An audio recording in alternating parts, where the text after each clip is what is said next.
அம்மா உனக்கு திரும்ப வேணும். ஆமாம். அம்மா குணமாகறதுக்கு இது வரைக்கும் நீ என்ன பண்ணியிருக்க? அதான் சொன்னேனே, ஃபாரின் ஹாஸ்பிட்டல்லாம் கூட்டு போயிட்டு உங்கள் அம்மா சம்பாரித்த பணத்தை செலவு பண்ணியிருக்க. நீ என்ன பண்ணியிருக்க? நானா? என்கிட்ட எதுவுமே இல்லையே. இருந்தா கொடுப்பியா? ஆ, எதை கேட்டாலும் கொடுப்பியா?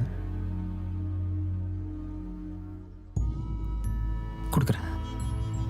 எதை கேட்டாலும் கொடுக்குறேன்.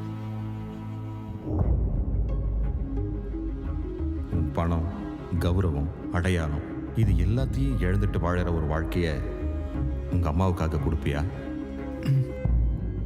பசினா என்னன்னே தெரியாமல் வளர்ந்துட்ட நீ ஒவ்வொரு வேலை சொத்துக்கும் ஒவ்வொருத்தங்க கிட்ட கையேந்தி பிச்சை எடுத்து வாழற ஒரு வாழ்க்கைய உங்கள் அம்மாவுக்காக 48 நாள் ஒரு மண்டலம் வாழ முடியுமா? இப்படி பண்ணா எங்கள் அம்மா கிடச்சிருப்பாங்க. இப்படி பண்ணா பிச்சை எடுத்தா எங்கள் அம்மா கிடைப்பாங்களான்னு கேட்காம இப்படி பண்ணா எங்கள் அம்மா கிடைப்பாங்களான்னு கேட்குற. பிச்சைங்கிற வார்த்தையே உன் வாயிலிருந்து வரமாட்டேங்குது. உன்னால் எப்படி அப்படி ஒரு வாழ்க்கையை வாழ முடியும்?